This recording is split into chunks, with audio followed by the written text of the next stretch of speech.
Hello, I'm on again, a bit late, and I apologise. I'm just really busy at the moment. Who would have thought being busy on holidays? There should be laws against that.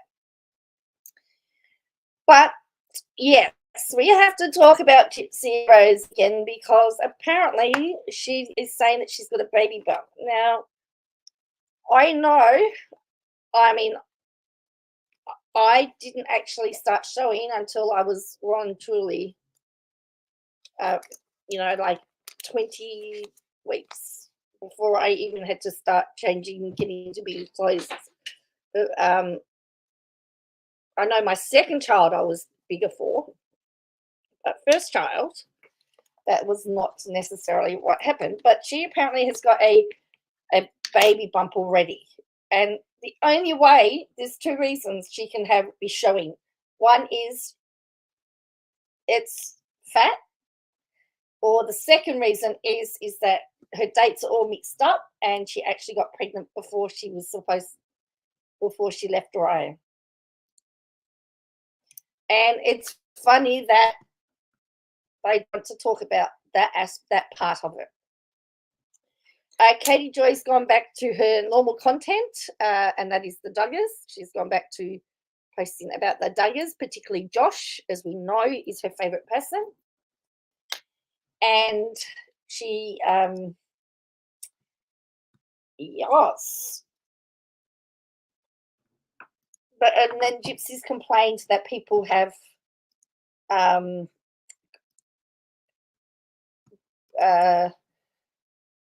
there are haters that pretended to buy her gifts on her registry. And what did she really expect? I don't know, because the problem is, if you're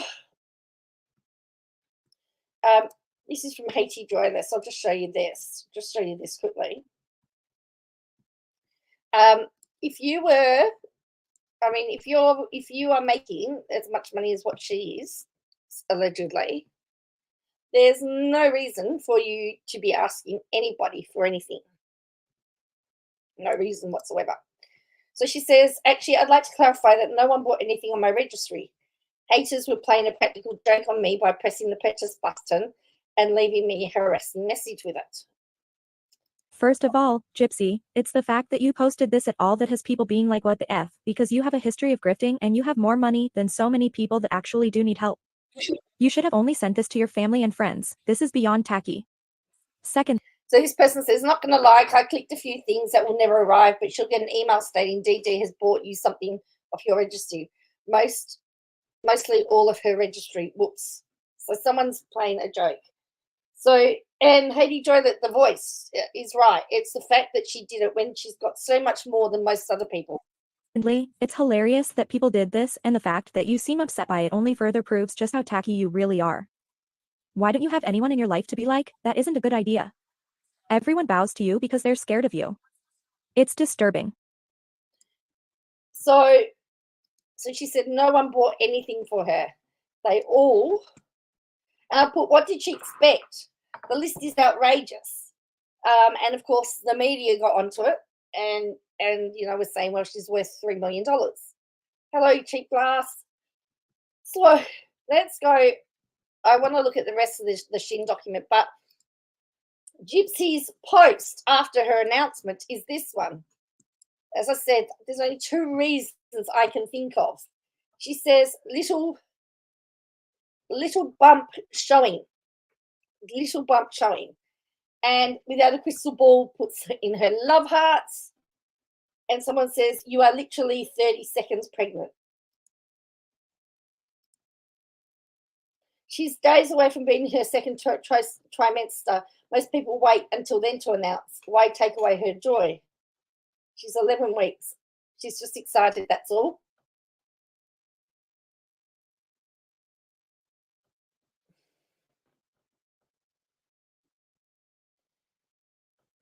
And then someone talks about the maturity, not trying to be rude, Gypsy, but that was already there.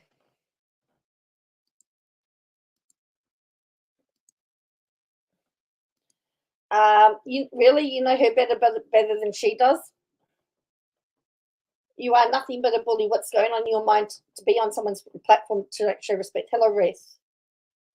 So there's a whole thing about here about bullying and being rude. These comments would be horrifying to me if I was pregnant. You all are heartless.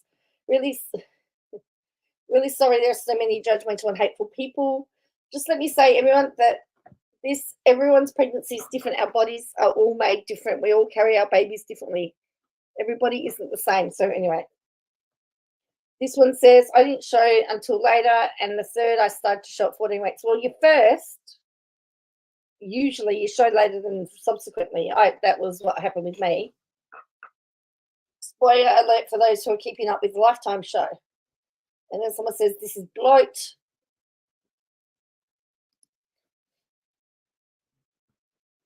And then, as I said, without a crystal ball, puts the 2 love hearts. Yeah, you're literally 30 seconds pregnant.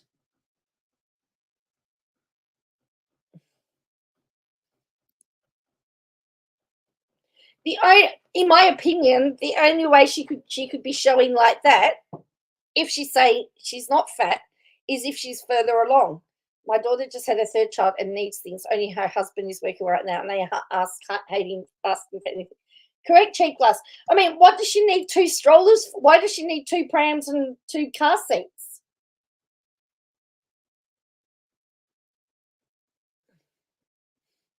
So you got it. I didn't show until I was in my 4th month of my first pregnancy. That was me. But I actually didn't need maternity clothes to near the end of my pregnancy because I was little.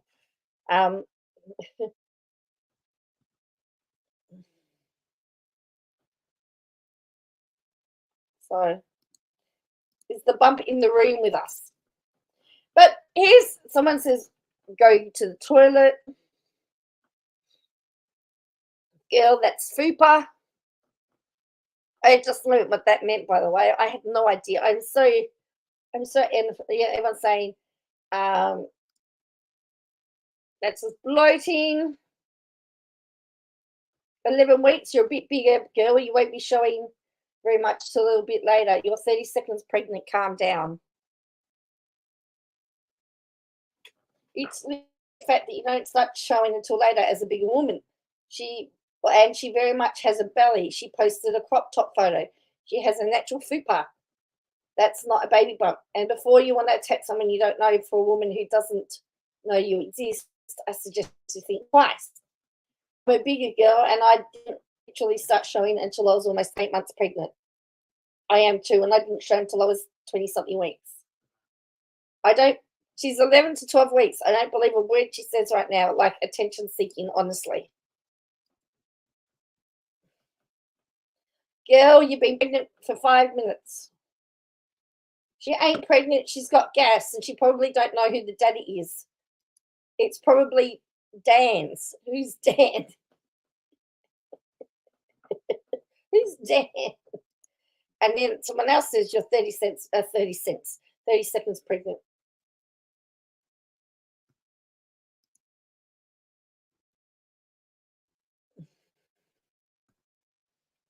That ain't a bump. Girl, do you realize you have a grape in your belly? That's no bump yet.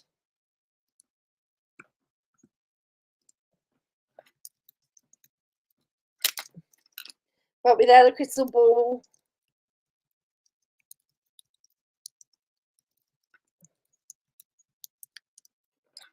he's liking it all. So,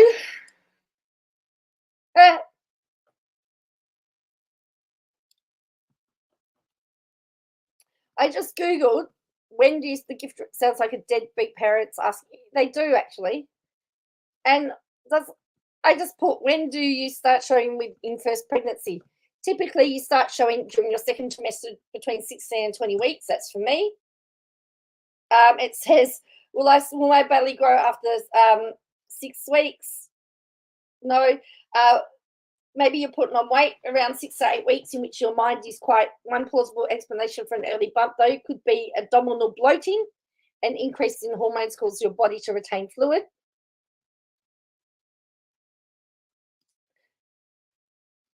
water retention and bloating. So it's likely that she's got water retention and bloating, but she wouldn't have a bump. Between 12, around 12 weeks, you might start showing.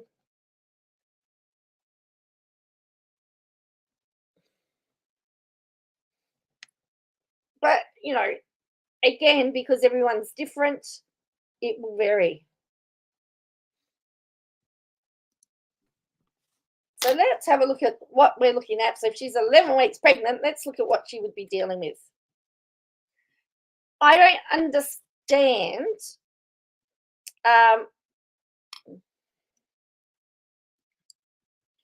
size of baby. Then my gut looks like that, and it would have to be, well, see, I had a hysterectomy, so so your baby or fetus is now 5.4 centimeters from head to bottom, so that's 12 weeks.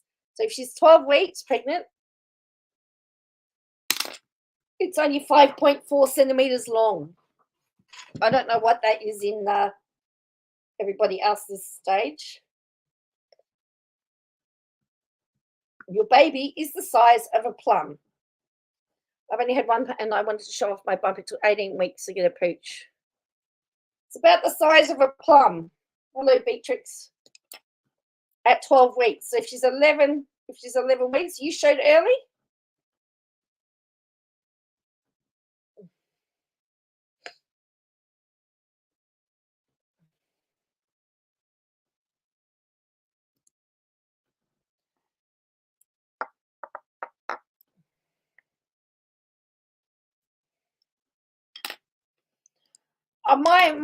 My belief is that it would be that probably may be a little bit of bloating and water retention.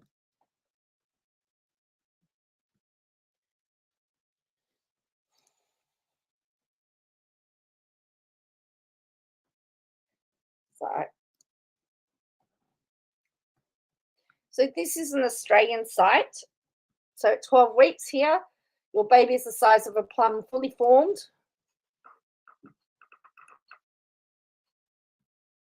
Your body, by now, it will have shifted to have, so there's less pressure on your bladder.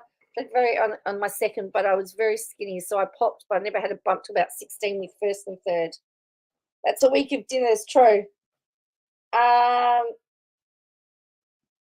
12 weeks is about the time you start with your routine or your regular. So about from 12 weeks, you start your regular visits to your doctor. I remember I had to go monthly, and then I had to go weekly, emotional.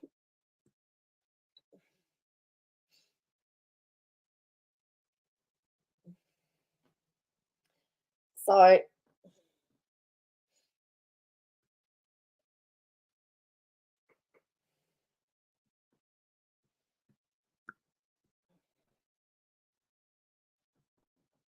yes, it's a plum.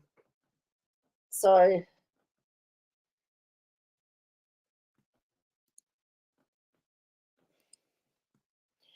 I noticed that there's been nothing addressed. I've seen nothing that addresses the issue about Louisiana law and how under Louisiana law, Ryan becomes the father automatically. We looked at that in our stream last night. We looked at the Louisiana law, and that when the divorce goes through, for the divorce to go through, or if what's his name? Is it Nick? Wants to be the father. What's his name? Just blank.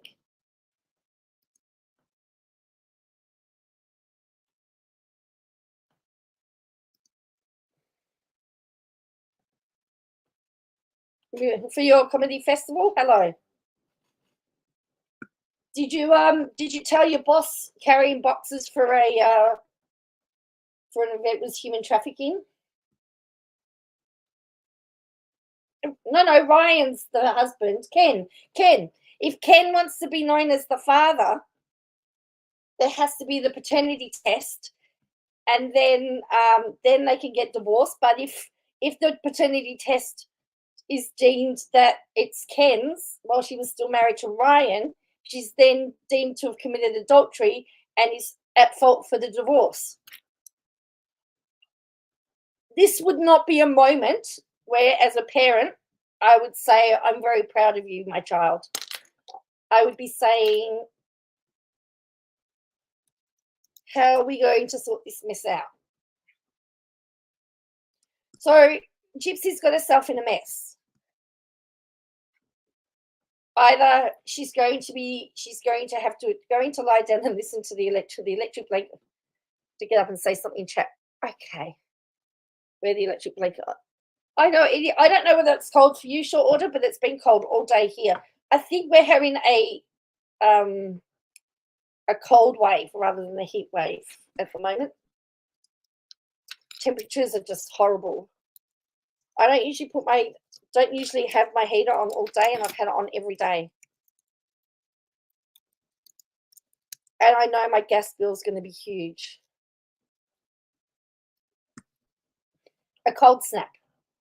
Freezing your house? Yeah. I tried to bribe him with a car park to hide the human trafficking. You tried. I bet your boss laughed, right?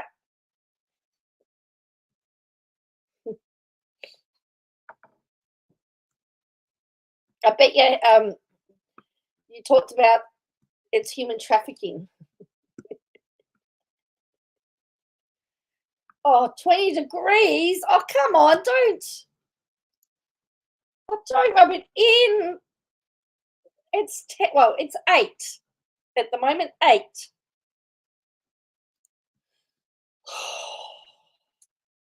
It's not fair. Anyway, today we put. I'm going to produce the podcast that I did with Steve Monaghetti. Steve Monaghetti was the latest one. It's so hot in your head. It's hot here in North Carolina. Wow. Yeah. So there's 2 scenarios here. Either she's got the dates wrong, and as we worked out, the dates that she separated from Ryan and the date she got together with Ken, you can't tell me that the first time she allegedly slept with Ken that she got pregnant straight away, which is what she's trying to allude to. But in Louisiana, if the baby's Ryan's, well, the baby's deemed as Ryan's respective, regardless. And if she wants to get are they? Thank you. Without a lawyer, I can't take any credit for them. I just edit them and write the intros and put them online. I don't do them. All the hard work's the other stuff anyway.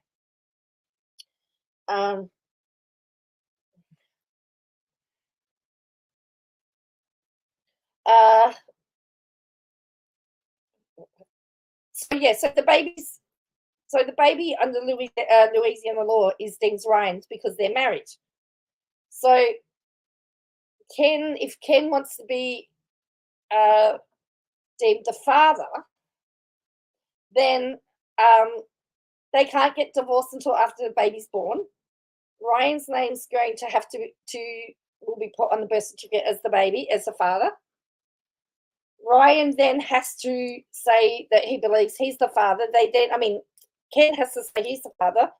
They then have to go and have a paternity test, in which case, once the baby's born, they can get divorced. If the paternity test shows that the baby is Ken's, then Gypsy Rose will have deemed to commit adultery because she was still married. She hadn't been separated for 180 days before she started a new relationship, and therefore she's deemed to have committed adultery and will be at fault for the divorce. How's that for a mouthful? So it's crazy, right?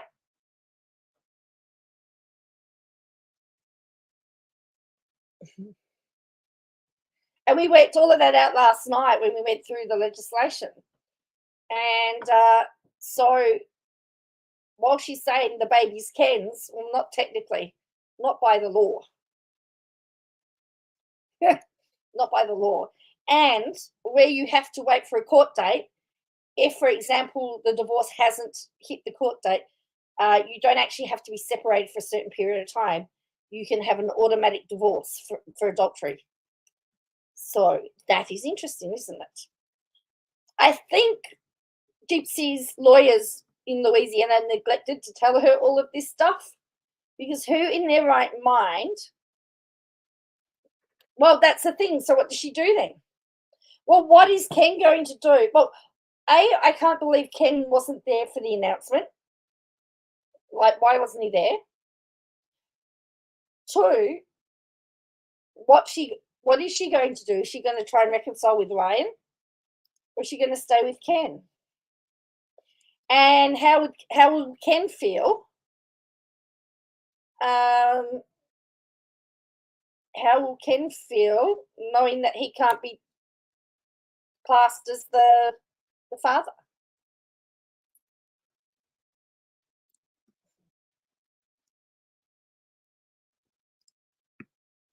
And the law is pretty clear. We looked at it last night. The law is pretty clear as to how it works.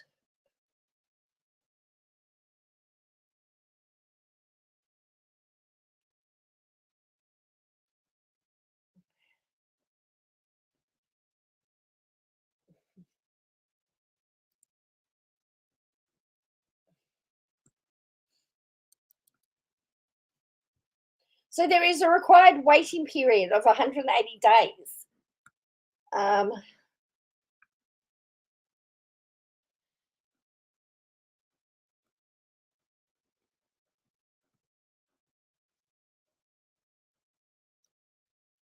Now, the only way... Oh, where did that go? Oh, where did all that go? I lost it all for a moment. No. The only way... It's interesting how they use those. Makes me wonder if that's why Ryan is getting pointed pain. Correct. You see, because the only way they can have any chance is showing that there's... So you can get a divorce for adultery, or during the marriage, the other spouse physically or sexually abused the spouse seeking a divorce. So she's already gone in there and said, well, he was abusive, right? But the fact that she's the thing is adultery going to trump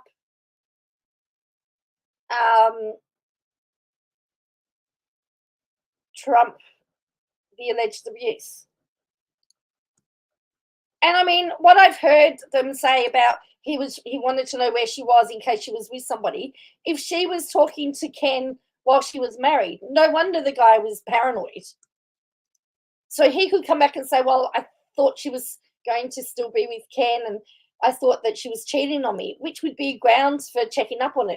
So, but yes, country girl Brenda, that possibly is why. That is probably why they're trying to point him into a bad light. So just to reiterate, well, we didn't talk about what happens if you have but see, what are the grounds for divorce? A judge can grant a no-fault divorce if you and your spouse have lived separate and apart continuously for 180 days. If you and your spouse do not have a child together. A judge can claim a fault divorce if your spouse has committed adultery.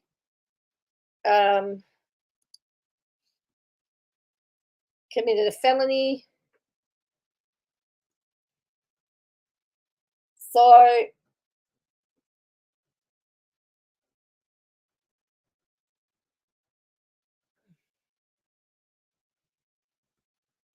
well, that's a very good question.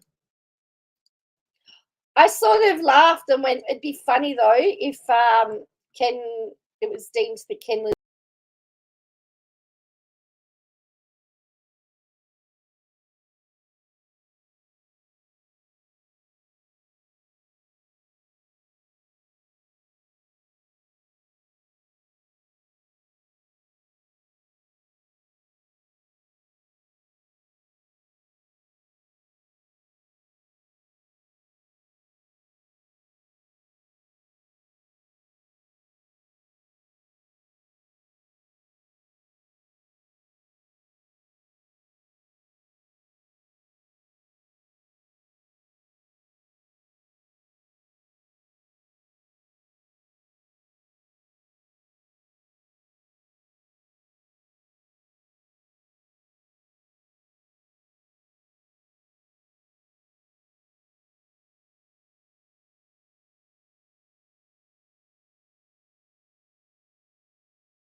Hello, I'm back. Sorry, my internet just dropped out. I'm running off the phone. I'm sorry.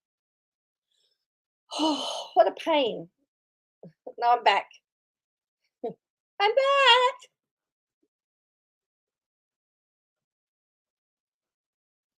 Okay. So let me just give you a quick recap on what we did last night, what we looked at last night. Hello, Plan to Create. Hello, Sarah. I can't stay too long because I'm running off my phone, so it'll be a short one. So just so that we know, all right,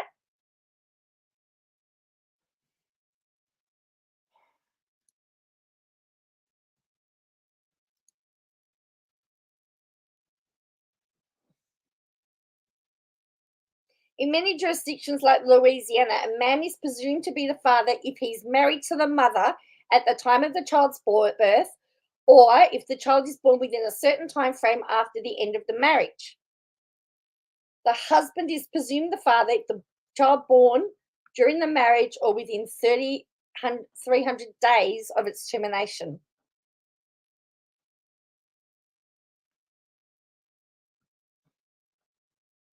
Hi, Mummy Kay. So the presumption of paternity goes to the husband if a child is born within 300 days of the termination of the marriage. Now, considering that they're only separated, the marriage has not been terminated yet, you see? However, both parents can agree to the paternity and sign a voluntary acknowledgement form, and a court order can establish the paternity.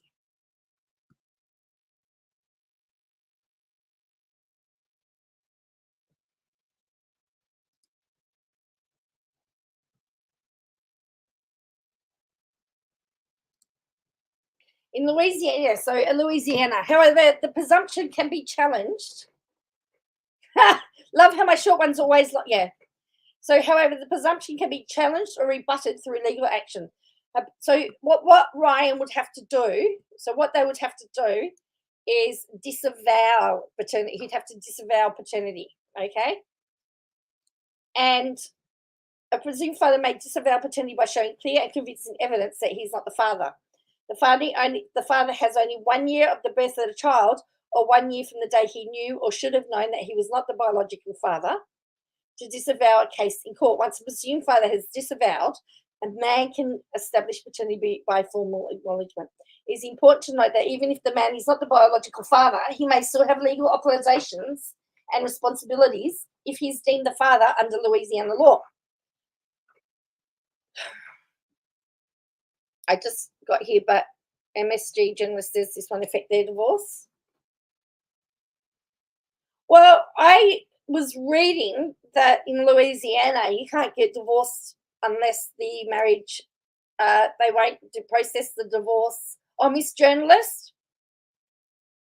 Yeah, I know what she says. So usually so she actually has to file the court, because it may not affect the divorce, but there's going to be an issue about paternity.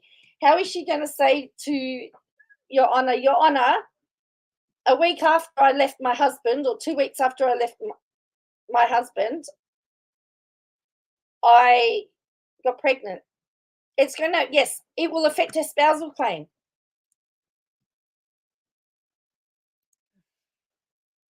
So they're saying the law says the husband is presumed the father of the child if born during the marriage or within 300 days of its termination, the marriage termination. They're not divorced yet, which means that she's committed adultery.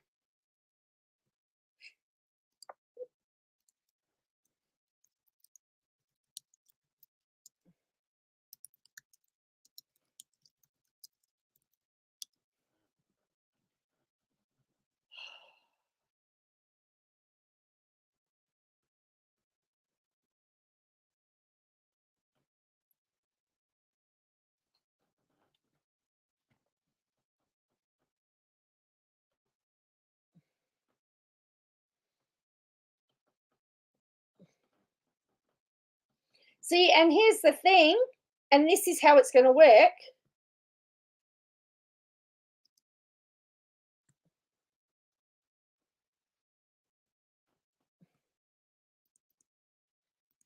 Here's the issue. If you can prove that your spouse committed adultery, it can affect alimony awards. The spouse who committed adultery is barred from receiving alimony payments. On the other hand, if you can prove your spouse cheated, you'll automatically receive alimony payments unless your spouse is able to prove to the judge that you should not receive them. So essentially,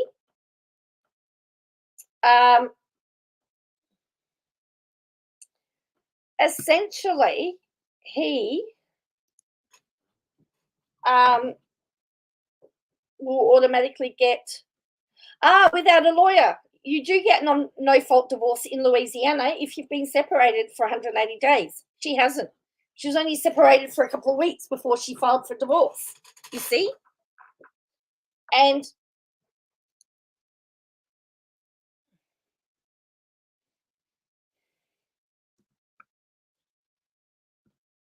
yeah, so let's look at Louisiana. No-fault divorce. So you have fault divorce and no-fault divorce in Louisiana, okay? So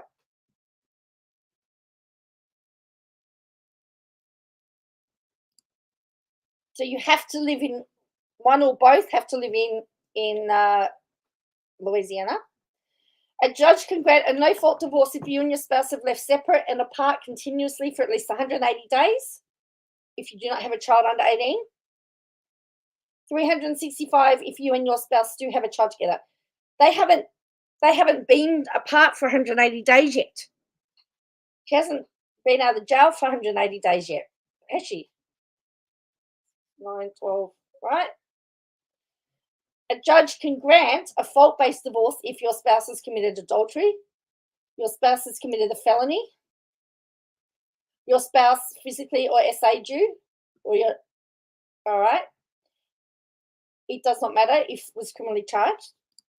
A criminal or civil protective order or injunction was issued during your marriage against your spouse to protect you. Now, they did put in they both put in protection orders or something against each other.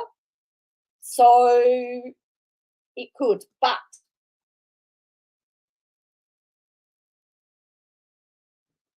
was going to say, has she been out? No, she hasn't been out of jail for 180 days. So yeah, that's why she's putting all those claims about Ryan being abusive, because she needs to get a fault divorce. But by pointing the finger to say that he's abusive, now that she's pregnant, for example, we now have got adultery thrown into the ring, and Ryan will be automatically deemed the father. Ken doesn't actually have any rights under Louisiana law at this point in time. Because technically Ryan and Gypsy are still married.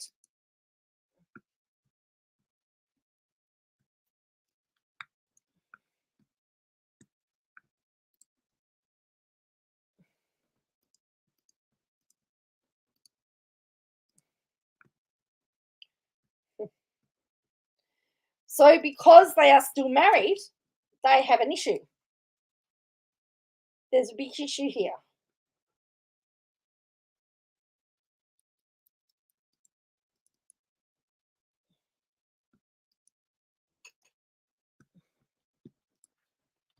Now, the only way they can get out, the only way she could be actually saved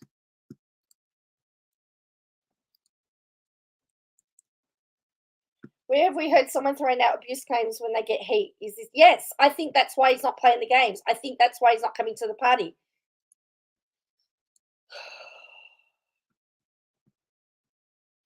This is why, and I think, and she, again, just like she's doing with Shin, she's trying to get an action. And don't forget, she said she's got first-hand knowledge of it. Well, she's never met the guy. He doesn't talk to her, so she can't have first-hand knowledge of somebody that doesn't want anything to do with her. Everything that she has got has come from Gypsy. And we know how reliable Gypsy is, don't we?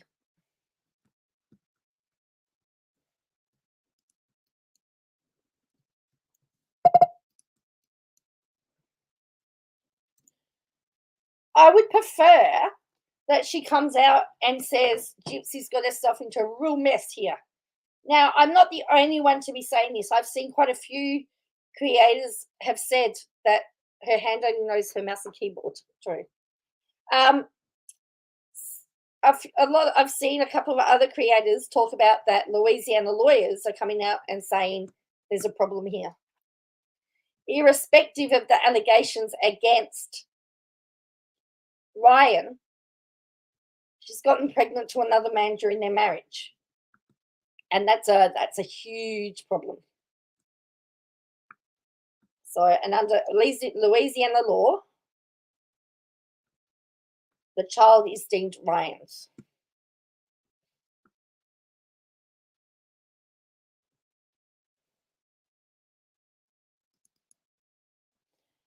As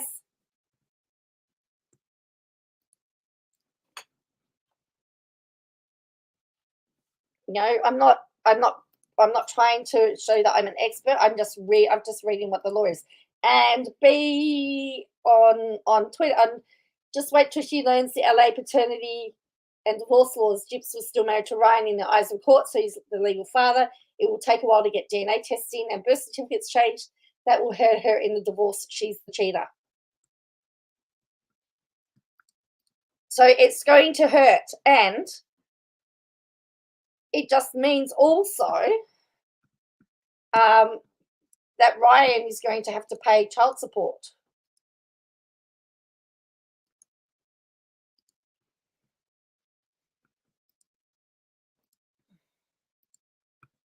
Ryan's going to have to pay child support until it's all sorted out. So it's going to cost him. But however,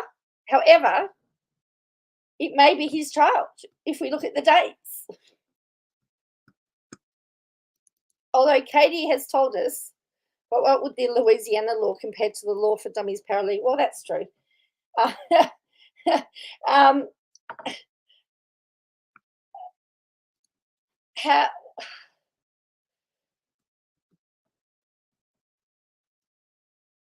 I'm just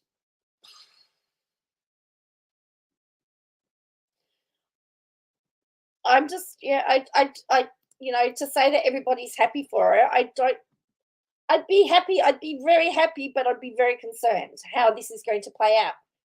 But I wouldn't be posting on about the fact that I'm showing already, particularly when it could be deemed that I could be further along and therefore it could be my legal husband's baby.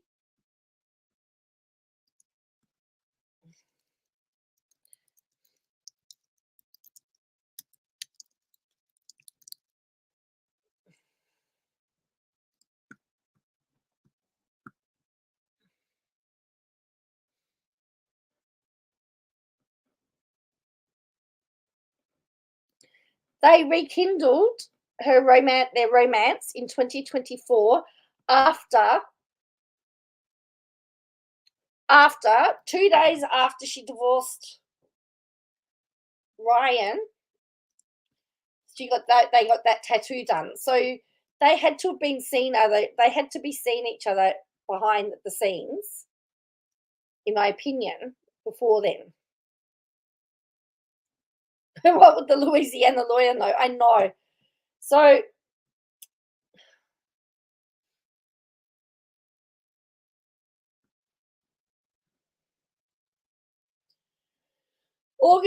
in April 2024, Gypsy confirmed that she and Urka had rekindled their romance. So this is like their 2019, June 2022. 2 weeks before she walked down the aisle with Anderson, she made a phone call to Urka. I called Ken 2 weeks before I got married.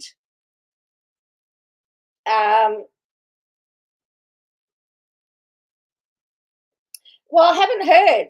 Days after announcing her split from Anderson, Gypsy got matching husky tattoos. Urka's mum, Raina Williams, told people that the two of them were not back together and that Urka was just being a very supportive friend. And that was the rule. That was what Katie had said too. They're just friends. But when we looked at the timeline 2 days after she filed for divorce, they allegedly did the deed and she got pregnant straight away. And then later that month confirmed that she and Urka had rekindled their relationship.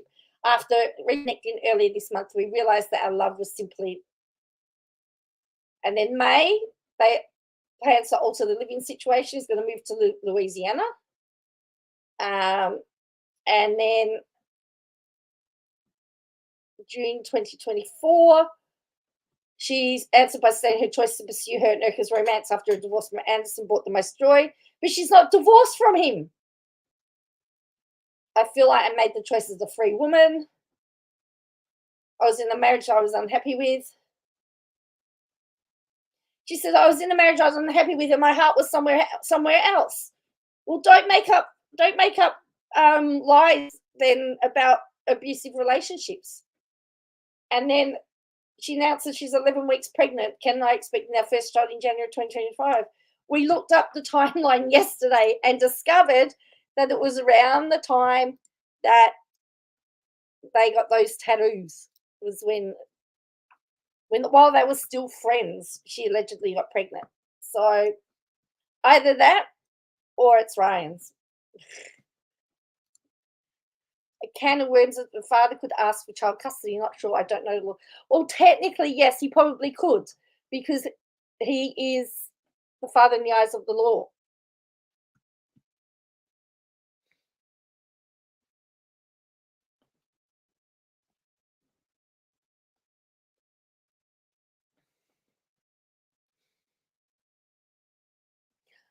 I think the most. So now she's saying so it's going to be a very long, however many weeks left, because I'm sure she's going to be showing us pictures all the way through. Everybody's going to be getting. See, again, we had this from yesterday from Katie that she's 100% certain. She's 100% certain. 100% certain that Ryan's not the father. There is a 0 chance that Ryan's the father. She says Gypsy and Ken conceived at the end of 2024. She was not with Ryan and had left him in March. After leaving Ryan, she did not have sex with him in April. And she knows that, apparently. As we said, she was probably giving coaching lessons.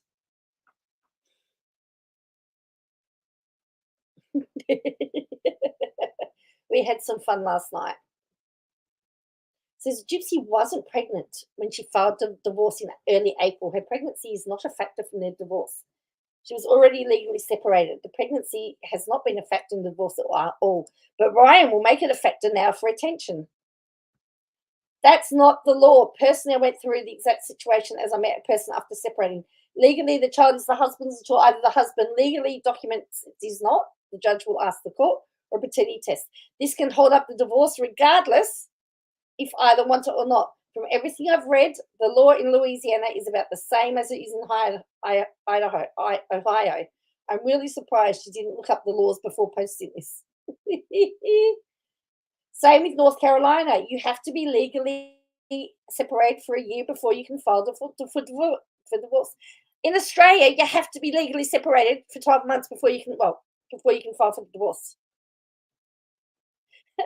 That is probably a safe bet, Peter. I filed for divorce ASAP. Was wait for the approval since it was no contest. I called to check on the status and they said they never received the documents. I called the lawyer's office and they claimed the county court lost them, so they had to be refiled. At that point, I had conceived my son with my fiance by the time the divorce was finalized. The social services worker at the hospital was the one to tell me my son's father wasn't allowed to be on the birth certificate since I wasn't legally divorced, and that my ex had to claim my son until it was proven he was not the father. So And then someone says, give the guy a break. Ryan, oh, that's Welsh Rose. He's heartbroken, needs some time to heal. Is that lady that doesn't like me? I heard people say because she's still married to Ryan and less than 300 days separated, there needs to be DNA tests. It's funny that only Monday part 5 came out and Gypsy didn't have time to donate to a baby. Her words. And the list for people to buy stuff, I'm sorry, but it's giving me questions. So, yes. Because apparently on that Life After Lockout, she took a morning after pill. And because she didn't have time for a baby, but she does now. Yes. So 12 months in Australia, then the court makes you do another 30 days versus certificates. So it's really 13 months. Been there, done that. But the thing is also, I mean, in Australia, is that whoever wants to be the parent of the child can be the parent of the child. So they don't hold you to this until you're divorced. But yeah, so Katie's had people tell her that in her comments, and she's not said it. Everybody's telling her. And that woman had literally last episode, hello, Bo. Really? So in the last episode, she said she was too busy to have a child. And so what's changed between hand? So as I said, Katie's back onto her favourite topic. Josh Duggar threatens to expose Jim Bob and Michelle's biggest secrets with an explosive tell-all book. Josh Duggar unleashes his rage, vows to destroy his sisters for not helping him at his trial, apparently. And that's it. So I'm interested in how she's ignoring all of this information that people are saying to her that, hey, the law says this. Because if it was me, I'd be wanting to get the facts and and make sure the correct facts are being reported. So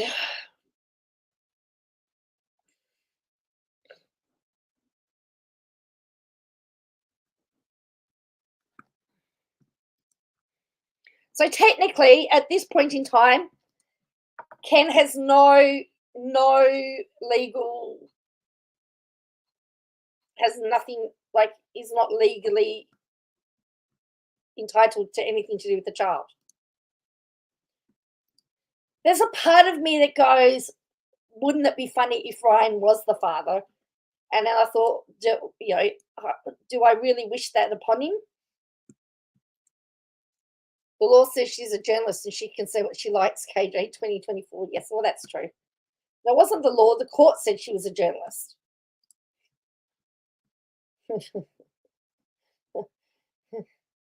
Oh, I'm smart? Oh, I don't know. Sometimes I don't know if I am smart, to be honest. I wrote this post on my Facebook today because we just hit the top 30 for this podcast that I'm doing. And I gave credit to my boyfriend, who actually is the host of the podcast. And I said, I do the easy bit. I do the Zoom scheduling. I do the editing. I put it all together and I upload it. He does all the research, all the interviews, does all of that, the on-camera stuff. And his boss, who absolutely hates my guts, rings up and I said, I know I'm a bit biased, but, his name is an amazing broadcaster and I think everybody should listen to these podcasts.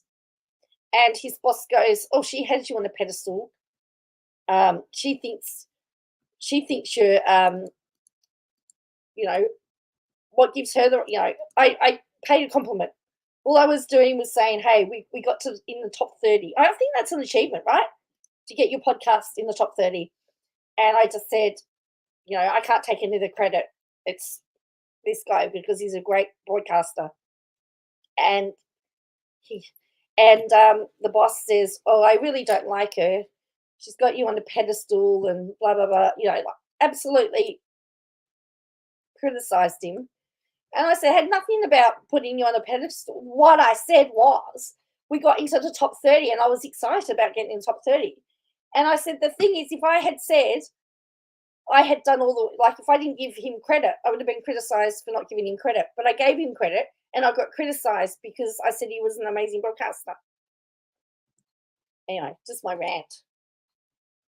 I hate people that don't like people succeeding. And it doesn't help that because his boss hates me, he refused to work with me on the podcast. And he turned it down. He wouldn't host it. And and now it's in the top 30. And it's my fault. And it's my fault, apparently, because I'm involved in it. He's always been a great broadcaster, but Joe, you are a great team member. Well, it's interesting because I actually also know some people that have contacts with the link. So I've actually gone out and got some of the people myself, which has been really good, really exciting. But, to meet some of these people has been pretty amazing. Yeah. But, so, yeah, he's so enraged by jealousy for me. Well, apparently, and this is the other thing, the boss says that apparently I put him on the pedestal because they don't ever see me telling the guy off when he does something wrong. I'm not going to humiliate the guy in public. And I will always publicly support him and publicly, I'll always support him. But privately, I might tell him he's a nong, or he's an idiot. But I would never, ever do that, either in front of people or in public. But apparently, because I do that, I'm an enabler of behavior. Because everybody doesn't see me yell at him and call him all these names in public when he messes up, I enable his behavior. And I go, no, you don't kick a person when they're down. So yes, he doesn't like me because I guess, but at the end of the day, he turned down the podcast. And every time something's posted about the podcast, he gets really annoyed. And so it's in the top 30, as I said, got into the top 30 today. And he's just jealous of me, really. Because I am, I don't yell. He'll say, can we do this? And I said, well, we'll give it a try. Do you think we can do this? Like, he wanted to do something, and I went, I don't know how this is going to work, but I'll give it a shot. If you want to try it, let's try it. We can always pull the pin. I never say, no, that's a really stupid idea. So let's give it a go. But anyway, that's my rant for the day. Yeah. I know, I'm really excited to have a top 30 podcast, right? On the Olympics. And the boss goes, well, it's not my cup of tea. Probably, he's a bit of, I'd call him a bit of a bogan, a bit rough. But anyway, let's just say this guy can't work for other people because the last time he worked for somebody, he punched the guy out. So he works for himself. He's a bully, in my opinion. And I'm the only person that has confronted him. Oh, I am. I'm really proud. That's why I put the post up. You would have seen it Peter, on my Facebook. You're one of my Facebook friends. Was that being arrogant and pretentious and that? I don't think so. I just acknowledge the skill. He was in mainstream media. He got let go due to he had some mental health issues. And unfortunately, in the early 2000s, companies didn't know how to deal with it. And they won't give him another go. And that really annoys me too, that there's lots of other people that do stupid things and really bad things and get lots of chances, but a guy that has a mental health breakdown can't get another chance in mainstream media. It sucks. So let's talk about this. I won't tell you what network he worked for, but one that should have known better. And I will tell you a story, because the first time we actually met on a dating app, and the first time he rang me, I said to him, no, all supportive, oh, see? And I remember when he was in mainstream. I lived in Perth the same time he was in Perth, and I used to listen to him on the radio when he was hosting the show. And as soon as I heard his voice, I said, you are such and such from such and such. And he said, how do you know? And I said, I listened to you. It was quite freaky, actually. So anyway. So yes, I'm an enabler, apparently, an enabler of bad behaviour, because I don't. Hello, Diesel Girl. So let's continue these causes of action, and then I want to go back and look at Melanie Lee's filing. Now there was another filing, apparently. There is a court case on the 17th. So the documents have to be paid for. So I'm going to have to speak to somebody. A few people have offered to help me, so I'm going to have to probably work out how I can get some money to them to get the documents for this case, because there's going to be a lot of them, so that we can get them and really look at them. And because, as I said, as I showed to you in last night's thing, Katie Joy's managed to get herself into the filings in the California case, because there's an allegation that around the time he sued Katie Joy, that they were all told to delete all their phones and all their stuff. Oh, and by the way, Harrison had a procedure today. It went well. But he was very groggy when I spoke to him. That was to do with his shunt. So what happens, the shunt, which gets all the fluid with his hydrocephalus, it's pronounced differently in Australia, drains the fluid, and it comes down the tube from his brain through out his belly button, and there'd been all this scar tissue. So they had to go through the belly button and remove all the scar tissue. If they couldn't get through the belly button, they were going to have to go through the head, and that was going to be an overnight stay. But thankfully, they only had to go through the belly button. So I did say I was going to be short, and I'm an hour already, hey? Oh, dear. All right. Yeah, so Melanie's document's interesting because, let me see if I can find what KJ said. But in Melanie Lee's documentation, it actually says that he was sleeping with 4 people. He was having affairs with 4 people at the time. And I'd like to know who these 4 people are, allegedly, because we only know of one. But he would have been a very busy man if he was having all these women. I'm just saying. All right.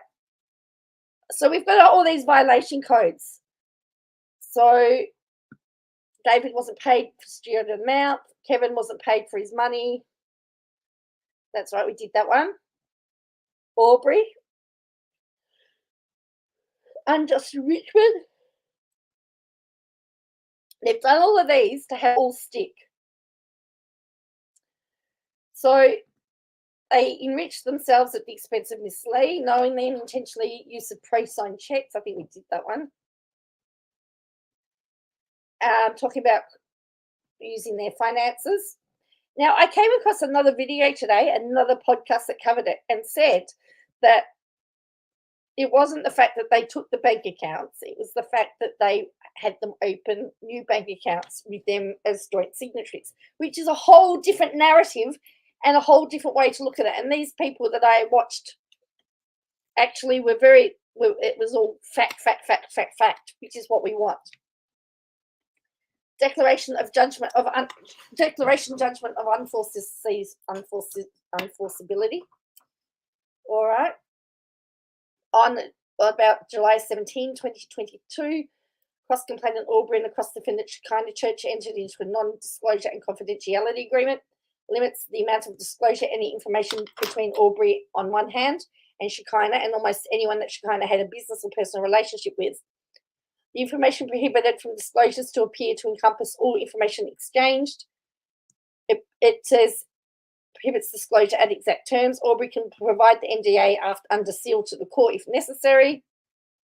It's presumably also available to Shekinah as it executed the NDA too. Well, we'll see, Cheap Glass. We'll see whether she does talk about it. Harrison has said that he may need to have the shunt. His doesn't change as he grows. He had an original one, so he still may need to have the shunt replaced when he gets older, but at the moment it's still fine. But it's just one of those, it was just a maintenance thing to do with the scar tissue. He went in at 3 o'clock and he was home by 6. How's that for a quick turnaround? But there's a bit of an issue because he got home and it was bleeding, so he's waiting to hear back from the hospital. So the worst case scenario is that he'd have to go back, but I think we'd be all right.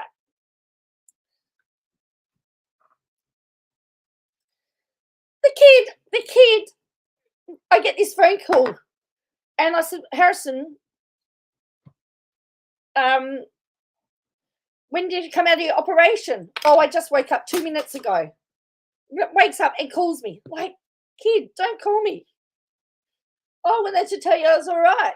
Okay. All right. As a result of the facts described in the preceding paragraphs, there is a controversy of sufficient immediacy and reality to warrant the issuance of a declaratory judgment that the NDA signed by Aubrey with cross-defendant Shekinah is unenforceable and not legally binding. On the information and belief, cross-defendants take the position that the NDA is enforceable. Cross-complainant Aubrey alleges the NDA is a generic internet form, overboard and unenforceable.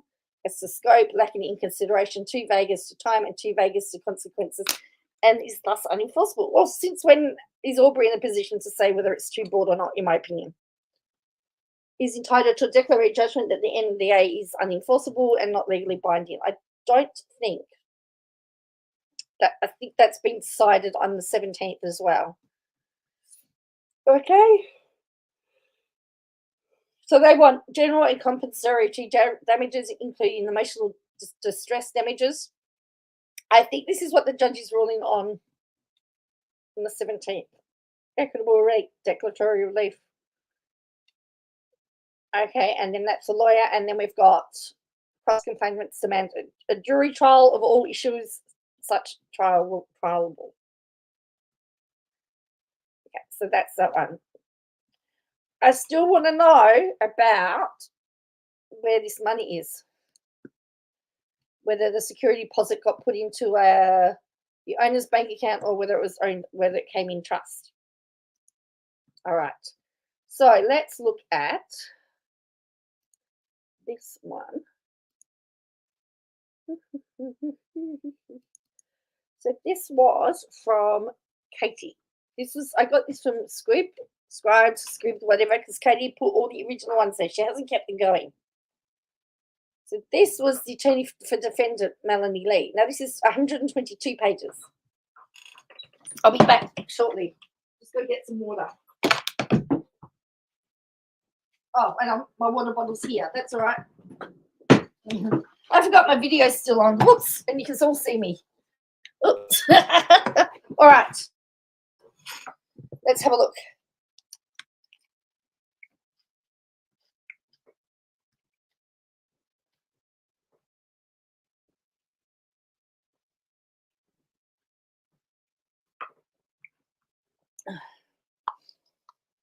Now,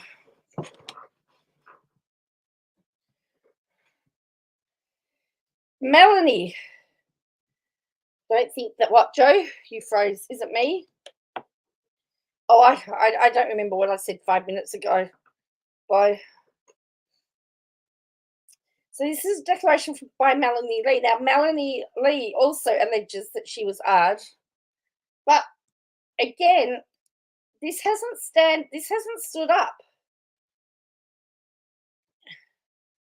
Alicia, Melanie, Haley, Kaylee, and then those are deers, female deers, 1 through 25, because this has all changed. This was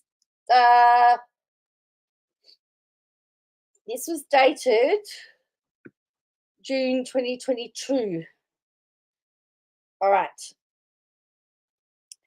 So this was a motion to strike. I think this failed from memory.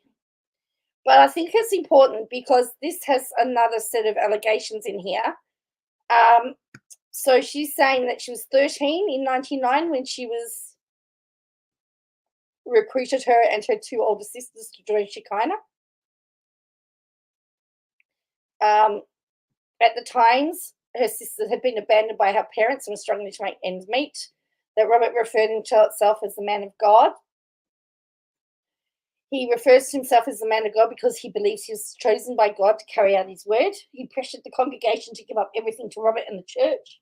He expected members to give all of their time and money to Shekinah and cut out friends or family not part of the church. It's the only way to show commitment to Robert Church. Time and talents. Time, talents, money. Time, talents, tithe are the three things that are preached to in most churches. So giving your time and your money and your talents is not unusual. But anyway, she says while she was a member of the Shekinah church, she was psychologically manipulated and exploited.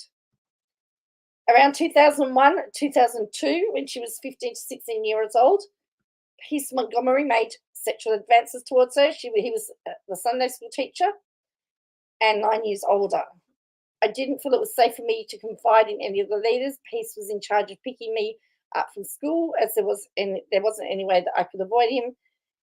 Robert eventually found out that Peace committed statutory error against me, but allowed him to remain in the church regardless and never reported him to authorities.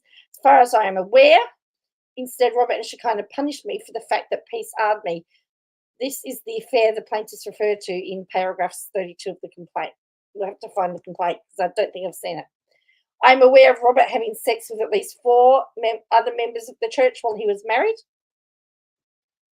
One of the former members told me that she was working for Robert while he was married. He would regularly take her to a room above the office during work hours and demand sex from her. In 2008, half the congregation left Shekinah after Sunday service, where several female members accused Robert of having essayed them. The same day he was accused, he admitted in front of the remaining congregation to having a sex addiction. For these reasons, I stated during an Instagram live, this is just my opinion. I guess I have to put a disclaimer, this is just my opinion.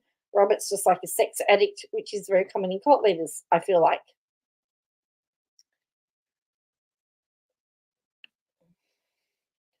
Robert told me and other members of Shekinah Church that unless they fully submitted to him and their lives, their families would be destroyed.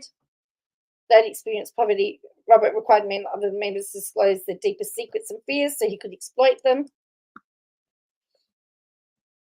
These are examples of brainwashing I was referring to when I made the statement, yes, there is a lot of brainwashing. Robert's just like the leader of it. Beginning in approximately 2000, I was working as a cinematographer on a television show produced by and starring Robert called Millionaires Club. The show aired on cable television, and each episode was approximately 1 hour long. Wait, on 2000, she would only have been 14. She says she was 9. She said she was 13 in 1999.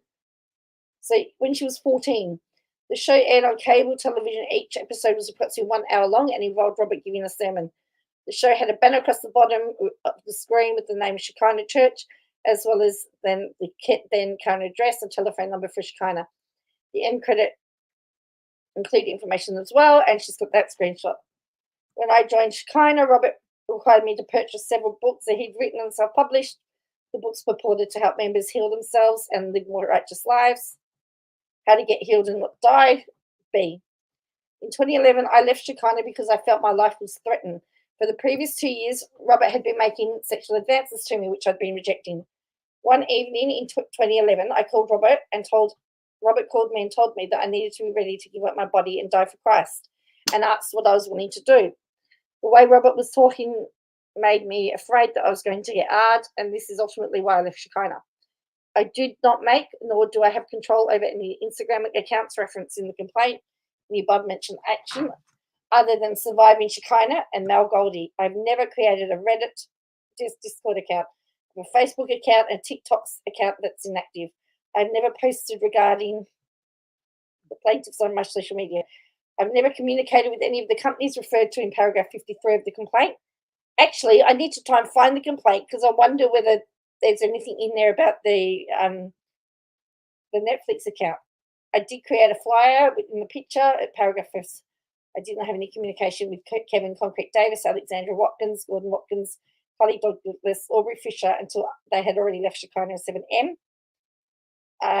She made the statement on Instagram that our goal is to help free the remaining members and bring them organisations like Robert that take advantage of young people. Because most of the members that Robert recruits to Shekinah are young people in their late teens or early 20s. I was a young person. Robert recruited me and took advantage of me, forcing me to work for free for over 1,800 hours. This is evidenced by the fact I won a labour suit against him. A true copy of that order is attached. She did win that. So when she attended high school, she asked to attend college or film school, but she was told she couldn't. She was forced to work for one of their businesses called Vicky's Flowers and Cafe.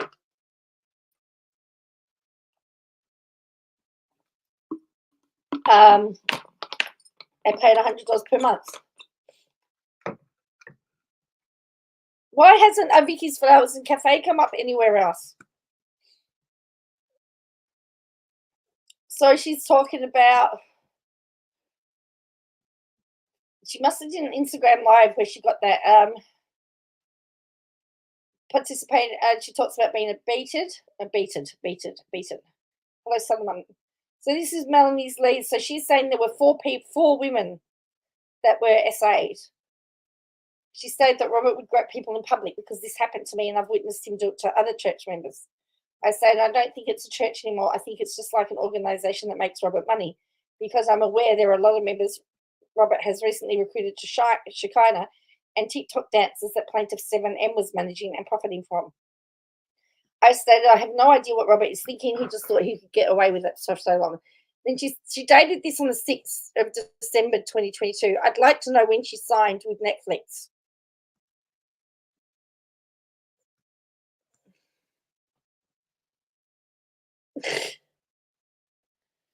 Interesting. He's Israel String.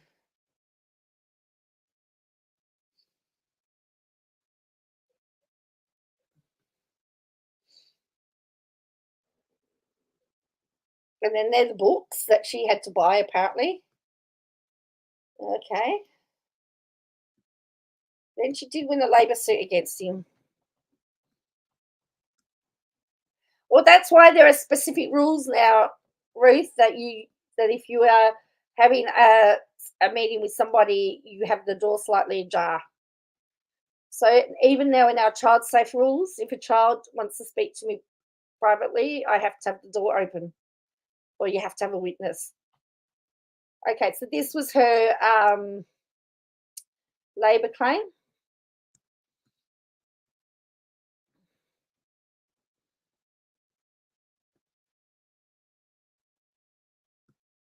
Hang on.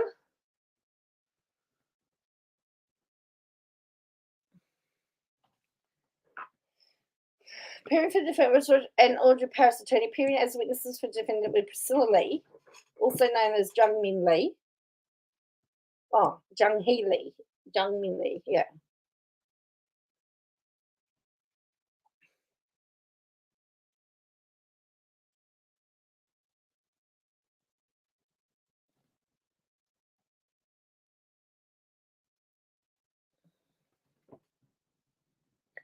Plaintiff's former husband.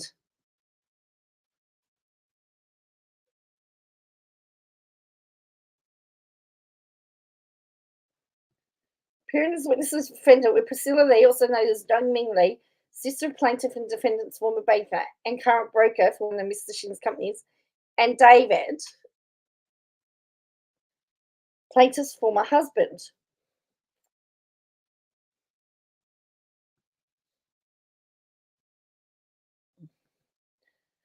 Plaintiff contends the lunch meal was provided by the defendant and had to eat whatever was provided. The lunch was prepared at the community house and brought to the defendant's place of business.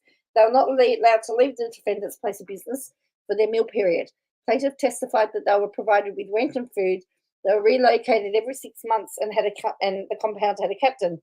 Plaintiff testified that the people that attended the church were required to do so, as Mr. Shin indicated. If not, they were kicked out.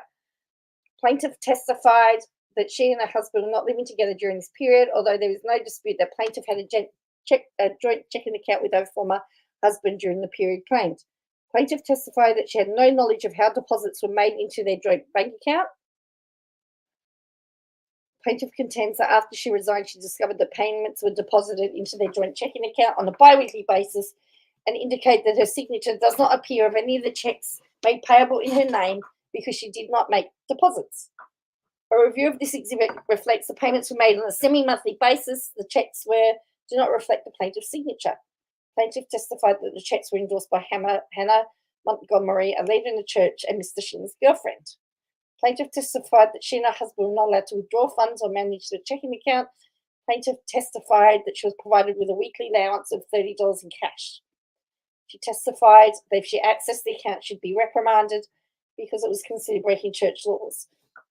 Plaintiff testified to and presented a copy of an electronic mail message dated July 28, 2010 to Mr. Shin, affirming that she used the credit card without permission, understood she was being punished by not being provided with the $30 weekly allowance, and wanted to know how long this would be for, and was advised to contact HM Hannah Montgomery. You're having a hot today. It's cold here.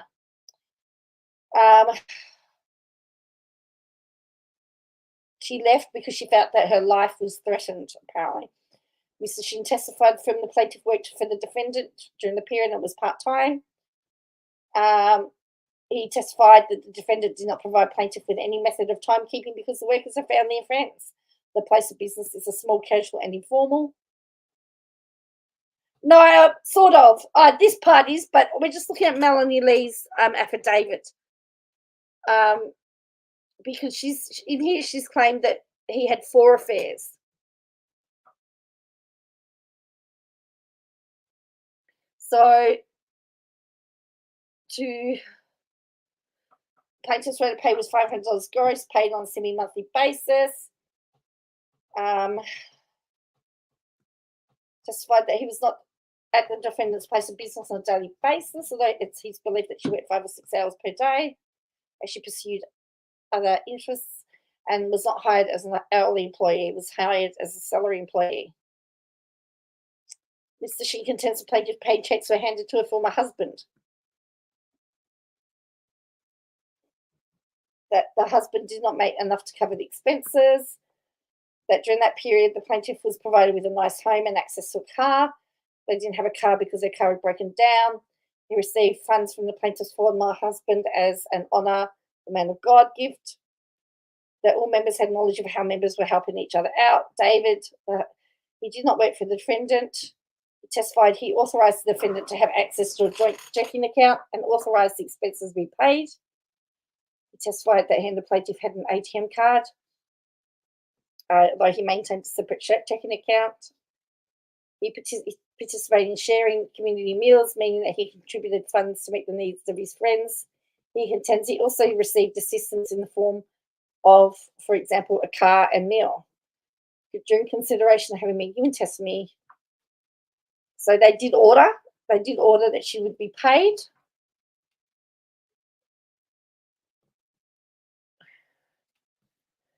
So promised a pay rate of $8 per hour. Her daily rate was $64 an hour. There's no dispute that there was no method of timekeeping. So she won this, okay?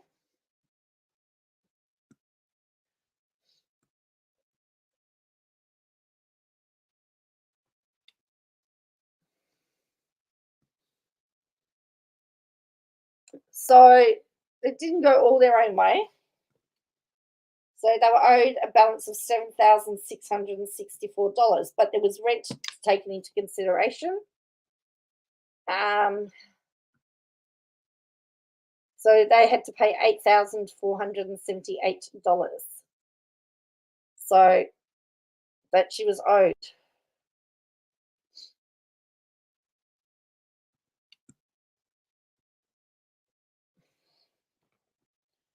All right. Fines plaintiff is entitled to cover $3,000. So it wasn't it wasn't really a lot of money in a lot of ways. It was $3,000 of wages, liquidated damages of $3,000, $1,100, and $1,900. So it was a $9,000 claim. So this is it's the order that they had to pay. And the proof of service. So that's what was in there. So that was Melanie's one. So I'm interested in these 4 other people. Where are they?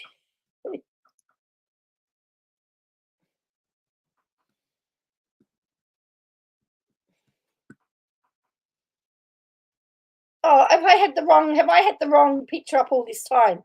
Have I had the wrong thing up all this time? Come on, I'm just stupid. I'm just stupid at the moment. I'm sorry. Oh, it is nearly time for me to go. So I'm going to have to, as I said, reach out to a couple of people in the US to see if we can get the latest documents from that case, because I know that there's a hearing coming up on the 22nd, and I'd like to be able to. Sorry, I was listening but shaving. Oh well, you were listening, but no one picked it up.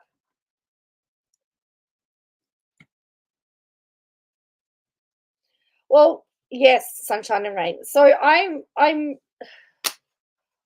not really. I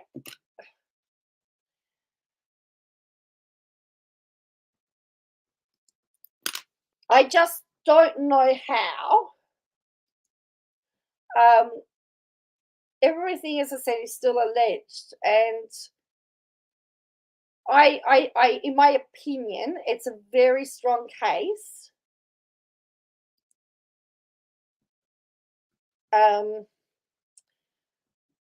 I reckon if they did it as a wage claim. Oh, that's right. They had a favourable. Oh no, that was last year. They had a favourable thing for the anti-slap suit, didn't they? Well, that's the thing. Where is 7M? Correct.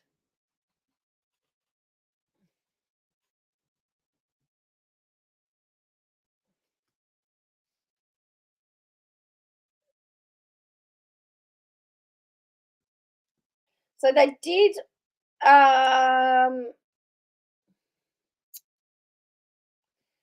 Because apparently they did strike out a lot of the case. They did actually strike out a lot of what he could claim for. But like this exposing 7M says it's great to be, it says, as per Judge's ruling, he has granted the strike the majority of the alleged claim Robert tried to submit in the complaint against us.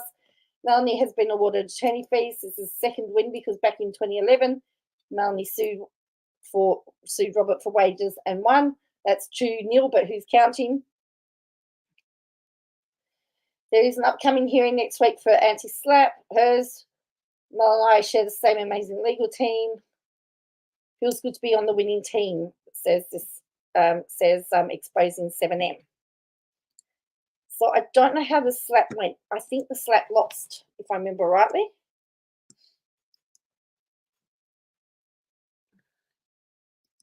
Let's have a look at this one. But 7M has not appeared yet. So I think 7M out of the original. Oh no, that's the same one.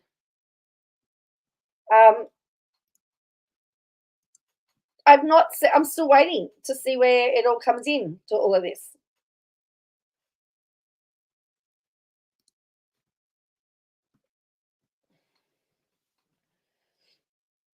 This is why I think 7M. It says an official anti-slap has been filed as Melanie's response to Robert's defamation. We're authorised by Melanie to post this. This motion includes signed declarations by Cochrane, Gordon, in which they've stated they will testify to truth. In response to Without Crystal Ball's reporting on this defamation suit, no person party to the lawsuit was ever asked for comment. Melanie reached out to WACB and refused to discuss anything further. So that was Melanie Lee. That was her in response to the anti-slap rule. We saw that. And that's the one that we've just looked at. All right.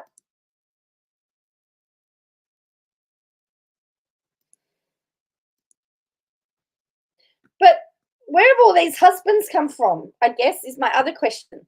Because now Melanie had an ex-husband, and Melanie had an ex-husband, and Priscilla had an ex-husband. Where all these husbands come from? And where were they during the Shekinah time?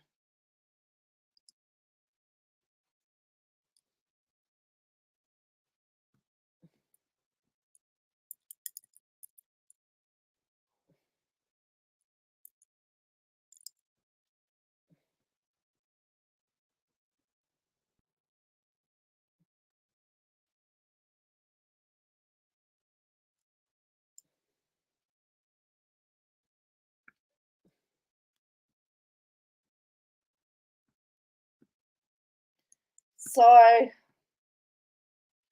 it's a bit weird.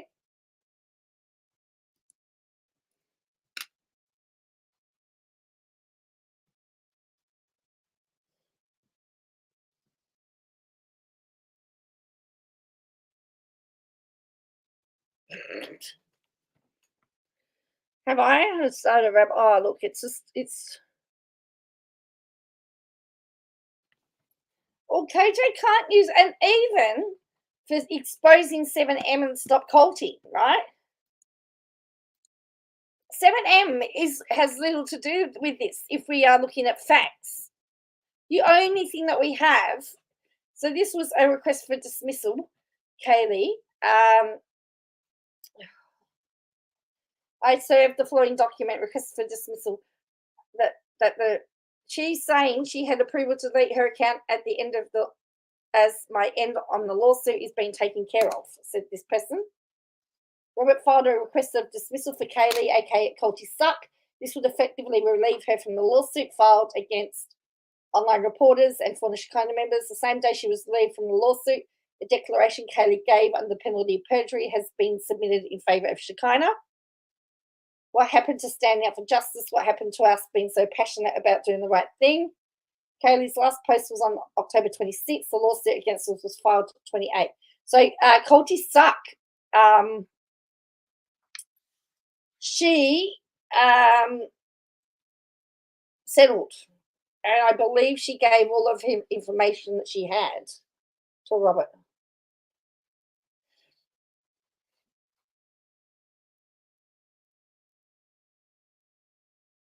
So this is some of the stuff that she's got. What type of part? So these are some of the things.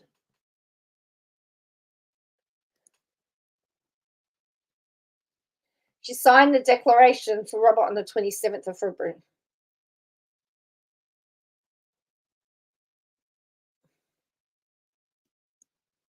So this is April 17, 2022. Happy Easter from Robert inside the rabbits.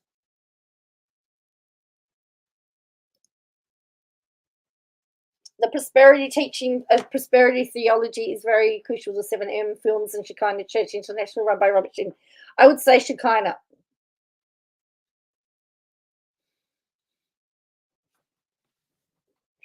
Wishes his followers a prosperous day. This is a direct echoing of Robert's messages.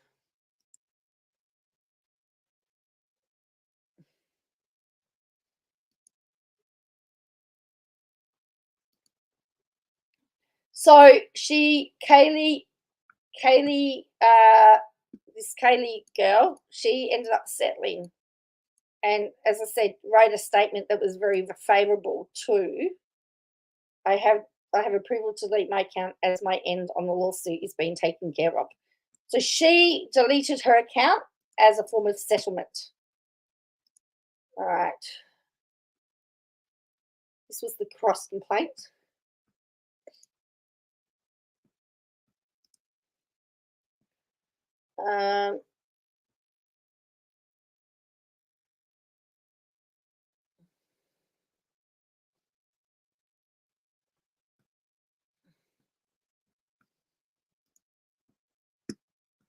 The only good thing is that there is a lot of the that Conrad. It's confirmed by Conrad that Chloe was Miranda's mentor, apparently.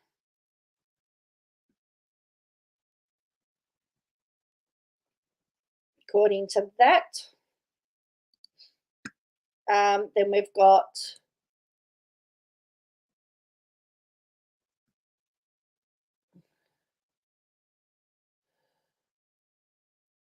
so this was her exposing 7M's part of the thing.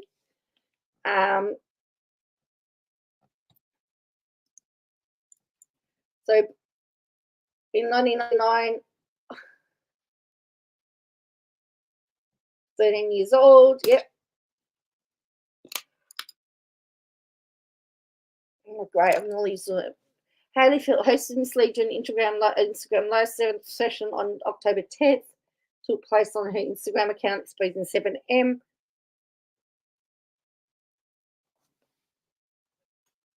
They did sue until October 22, 2 weeks after Miss Lee sent him a demand letter. Statements by Miss Phillips on the basis of the plaintiff's claim against her were made on October 10, 2022 and October 25, 2022, more than 3 months after the alleged harm in 2022 of clients leaving 7M.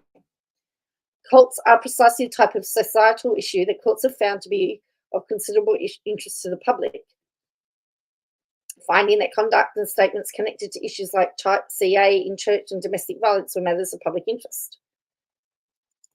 To the California Supreme Court has indicated 3 categories of statements that will qualify as public interest concerning a person or entity in the public eye, conduct that could directly affect a large number of persons beyond direct participants, and statements involving a topic of widespread interest.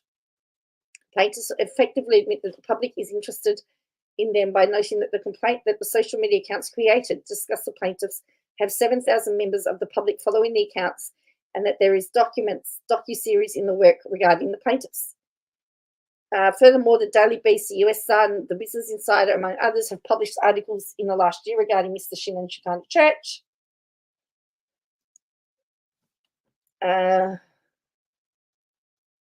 So that's an argument there about malice.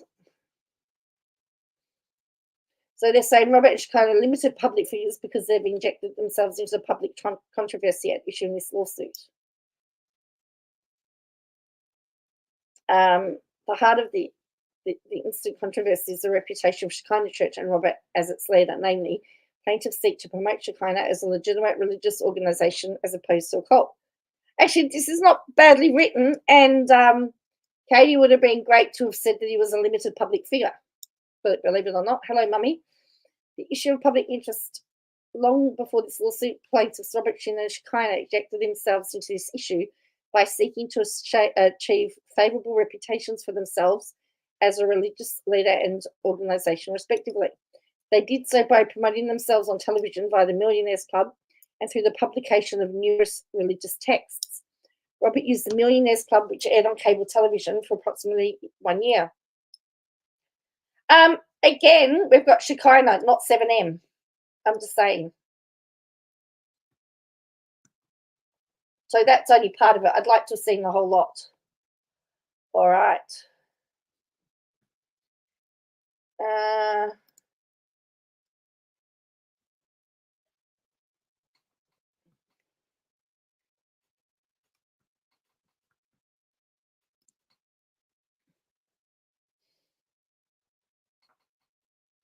And again, it looks like Katie's used a lot of information from these other groups here for hers.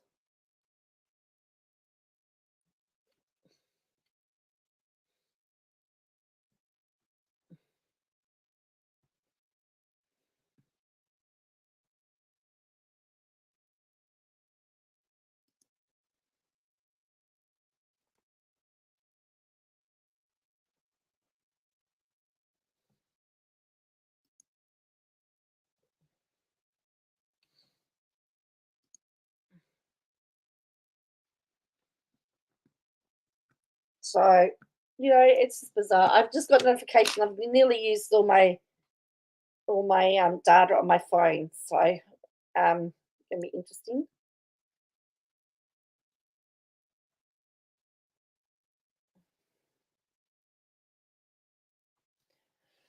Did you know this engagement video was allegedly a skit, and a video of them in Vegas only took place because they had a job there? Rumor had it Robert would announce who got married in the pulpit during weekly services. He would allegedly marry the dancers over lunch or dinner based on who he favoured the most. Prior to 7M, marriages were legal with certificates, but marriages are expensive and legally binding to people. Now, Robert allegedly says that the Bible does not state you need proper document for marriage. So this is where she got. What have you missed? Oh, not much. No. And then she said, disclaimer, every statement that I have made has been report based on information that former insiders have provided, or my opinion based on such information. So she's put a disclaimer there because she got done.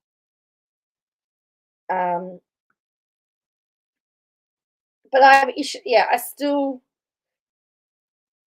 we're still talking about Shekinah, in my opinion, and 7M, and they're still two separate entities. I don't know.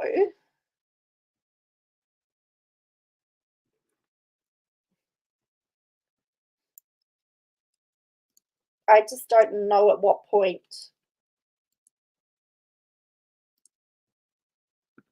Because the fact that not everybody had to join, to me, tells me that it wasn't a requirement. Yeah, just a short one, Sarah. I know, just a short one. I know, an hour and a half, hey? I used my discovery. Yes, correct. So anyway, I'm going to go now because, yes, I've nearly run out of credit on my phone and it's going to kick me soon. I'll have to see whether I can get my internet working for tomorrow night. Anyway, I'm going to leave it there. Have a good one, everybody, and I'll catch you later. If you haven't heard the podcast, make sure you do. There's two. There's called, one is, you can find them on any good podcasting sites. It's actually Adventure, I think. Is it Adventure or Journey? And Inclusion Talks is one about inclusion in sport and with focus on para sports. Did you know bocce is in the para sports, by the way? There was a doco. Actually, I'm going to show you something. I'm going to show you something and have a look at it because it's fascinating. And it's done by the ABC in Australia, but it started in 2023 and it followed four people hoping to get selected for the Olympics. They all got selected, interestingly. One is going to her fifth Olympic Games. Her first one was when she was 16. She went to Commonwealth Games when she was 13. Melissa Wu. She's now going to be to her fifth Games. Have a watch of that and have a look at the stories of these people as they try. And there's a couple of Paralympians in there. One's in a wheelchair, one has an arm injury, and a couple of able-bodied in there. And so it's just fascinating as they followed through. And they talk to the families and everything. Anyway, I am going to leave now. That was a short one. If you hit like and subscribe for the algorithm, please. That would be great. Check out the podcast. Even if you don't like sports, some of these stories are fascinating, particularly some of the stuff they've had to overcome. To get their selection. What do you do if there's only 3 spots and there's 4 of you vying for 3 spots? Very interesting. Anyway, I'll catch you later and bye for now.